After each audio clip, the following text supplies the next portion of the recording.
नमस्कार। सबसे बड़ा सवाल देख रहे हैं आप, मैं हूं आपके साथ पूजा। पश्चिम बंगाल की राजनीति में कभी जिस अभिषेक बनर्जी का नाम सत्ता, संगठन और रणनीति का पर्याय माना जाता था, जिनको देखकर लोग सल्यूट मारते थे, जी हजूरी करते थे, आज वही अभिषेक बनर्जी चौतरफा गिरते नजर आ रहे हैं। शायद उन्होंने भी नहीं सोचा होगा कि एक दिन ऐसा आएगा जब उन्हें जनता के गुस्से, जांच एजेंसियों की कार्रवाई और राजनीतिक चुनौतियों का एक एक करके सामना करना पड़ेगा। इससे बुरी खबर अभिषेक के लिए यह नहीं हो सकती कि अभिषेक बनर्जी को वो भी पश्चिम बंगाल में विरोध का सामना करना पड़ा है। दरअसल चुनाव बाद हिंसा के पीड़ितों से मिलने पहुंचे अभिषेक बनर्जी को भारी विरोध का सामना करना पड़ा। प्रदर्शनकारियों ने उन पर कच्चे अंडे फेंके, धक्का मुक्की की, उनकी शर्ट फाड़ दी और माहौल इतना तनावपूर्ण हो गया कि सुरक्षा कर्मियों को उन्हें हेलमेट पहनाकर वहां से निकालना पड़ा। अभिषेक का आरोप है कि मौके पर पर्याप्त पुलिस मौजूद नहीं थी और उन पर जानलेवा हमला करने की कोशिश की गई। तो अभिषेक बनर्जी का विरोध कैसे फंस गए हैं चारों तरफ से अभिषेक, आज इसी को समझेंगे। मेरे साथ स्टूडियो में मौजूद हैं कैपिटल टीवी के editor in chief doctor Manish Kumar. Doctor साहब, बहुत बहुत स्वागत है आपका। धन्यवाद। विरोध तो काफी ज्यादा अभिषेक बनर्जी का हुआ है, लेकिन इतनी ज्यादा गुस्सा जो लोगों के अंदर फूट पड़ा है, उसका सामना आखिर क्यों करना पड़ रहा है? देखिए, कई सारे कारण हैं। लोगों की नाराजगी टीएमसी सरकार, अभिषेक बनर्जी, ममता बनर्जी के खिलाफ तो थी ही। सबसे बड़ी चीज, आप वहां करने क्या गए थे? आपने एक ऐसी जगह चुनी जो आपका डेन है। डेन इन अ सेंस आपका गढ़ है। तमाम लोग जो लोग अटैक कर रहे थे, ये टीएमसी के ही लोग थे। और मैं आपको बता दूं, करीब उनके पहुंचने से पहले 200 से ज्यादा महिलाएं वो अंडा लेकर के इंतजार कर रही थी। पुलिस वालों ने उन्हें रोका, अदरवाइज मामला और खराब हो जाता। वो गए, भाई हिंसा पीड़ितों से मिलने गए। भाई हिंसा पीड़ित था वो। उसकी पड़ोस की महिलाएं क्या कह रही हैं? वो कह रही भाई हम तो टीएमसी के ही लोग हैं।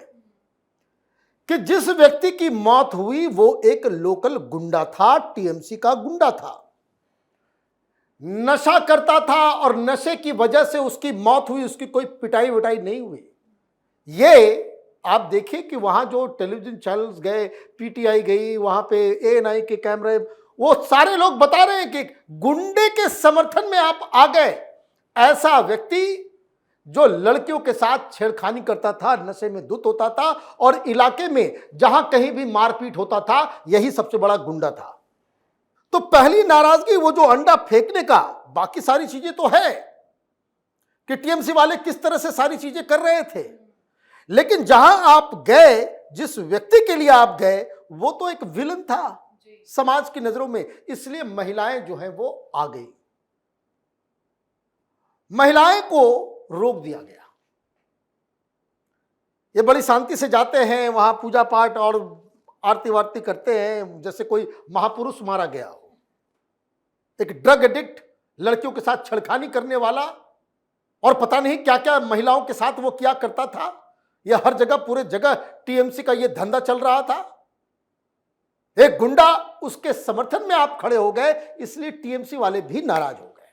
अब वो वहां का निकले, महिलाओं को तो रोक दिया गया। प्रोटेस्ट महिलाएं कर रही थी, लेकिन जब ये निकले तो बाकी सारे लोग जो है, पहले छत से अंडा फेंकना शुरू हुआ और उसके बाद धक्का मुक्की शुरू हुआ।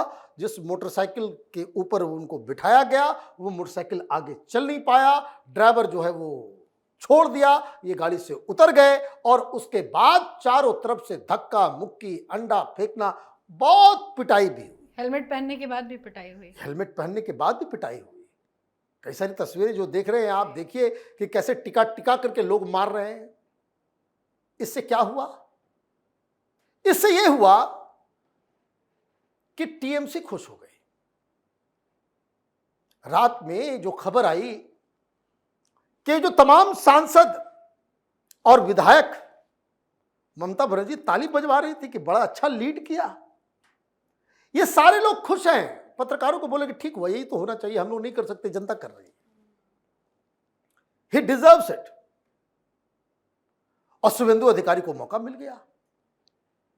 शुभेंदु अधिकारी को यह ऐसे मौका मिला है कि जब उनके पास एक आकलन हो गया, टीएमसी के गुंडों को किया जा रहा है, वहां पे टोलाबाजू को किया जा रहा है, वहां पे सिंडिकेट वाले को पकड़ पड़ के पब्लिक मार रही है, लेकिन किसी ने यह नहीं सोचा था कि पब्लिक एंगर इतना विकराल है कि लोग अभिषेक बनर्जी के साथ वही काम कर देंगे जो सड़क छाप गुंडों के साथ हो रहा था। This is what has happened. तो हुआ ये कि ये जो अभिषेक बनर्जी जो कार के ऊपर छत पे चढ़ के वो घोषणा कर रहे थे कि देखो ममता बनर्जी जीतेगी, वो तो बर्दाश्त कर लेगी, लेकिन आलमबाग का जो है, आरामबाग का जो है हैंडल, स्टीयरिंग मेरे हाथ में होगा। डीजे चौलबे है ना, कान का चदरा फाड़ दिया जाएगा। फाल्टा में आप कह रहे थे कि 4 तारीख के बाद से हमें दाह संस्कार के लिए जो है वो बिजली घर वो तैयार करना पड़ेगा। आप अहंकार में बोल रहे थे कि कौन राक्षस तुमको आकर के बचाएगा, दिल्ली से कौन बाप तुम्हारा आएगा 4 तारीख के 12 बजे के बाद। जनता सुन रही थी और ये अब विरोध सांसदों का, विरोध एमएलएस का, विरोध पार्षदों का दनादन इस्तीफा हो रहा है। जिस तरीके से इस एपिसोड से पहले, इस पूरी घटना से पहले 150 से 200 के आसपास पार्षदों ने इस्तीफा दिया, अब यह संख्या जो है वो बढ़ गई। सीआईडी गई थी सवेरे और शाम में यह कांड हो गया। अब जो सबसे बड़ी बात है कि वो जो हालो था कि बड़ा भारी नेता है, बड़ा पावरफुल नेता है, वो तो चला गया नीचे, खत्म। अब ये जो आभा मंडल जो था अभिषेक बनर्जी का, वो तो क्षीण हो गया। ये जहां जाएंगे यही होगा, तो जहां जाएंगे यही होगा। 2 तारीख को प्रोटेस्ट होगा, कोई नहीं आएगा, अब कोई नहीं आएगा, क्योंकि लोग टीएमसी के साथ इसलिए थे कि टीएमसी के पास सत्ता थी, पावर था, नेकेड पावर था। सारे गुंडे, सारे माफिया सब टीएमसी और अभिषेक बनर्जी के कंट्रोल में, और इसलिए वो इस तरह से हुंकार भरा करते थे। लेकिन नेता भूल जाते हैं कि डेमोक्रेसी में जनता की ताकत सर्वोपरि है। कोई बड़ा से बड़ा नेता वो जनता के खिलाफ उनके मन मुताबिक अगर आप काम नहीं करोगे तो फिर जनता आपको ऐसा सबक सिखाएगी, तो इज्जत तो खत्म, इज्जत खत्म। आप कह रहे हो भाई कोर्ट जाएंगे, जाइए, कोर्ट जाने में कोई दिक्कत थोड़ी है, लेकिन कोर्ट में जाकर के आप क्या बोलेंगे? क्या हमारे ऊपर जानलेवा हमला हुआ तो सामने वाला वकील बोलेगा कि भाई जानलेवा हमला अंडा से थोड़ी होता है, अंडा से इज्जत उतारी जाती है। अंडा आपको इसलिए मारा जाता है, इसलिए नहीं कि यू गेट हर्ट, कि आपका सिर फट जाए, ये अंडा, टमाटर, ये जो है आपको बेइज्जत करने का, आपकी हेकड़ी निकालने के लिए ये पब्लिक प्रोटेस्ट का एक तरीका है। भाई जान से मारने के, भाई कोई हथियार था क्या? कोई हथियार था? नहीं था।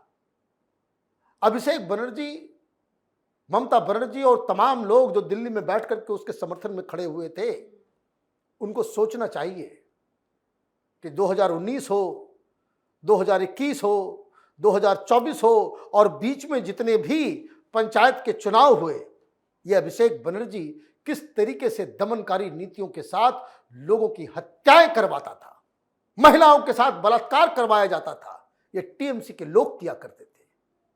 ये कुछ हो रहा है, ये मात्र गुस्सा का एक एक्सप्रेशन है। कोई फिजिकली हार्म करने के इरादे से कोई ये नहीं कर रहे थे।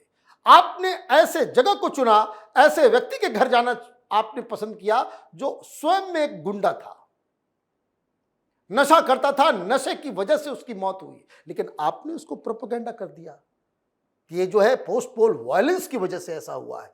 तो आप जैसी करनी वैसी भरनी।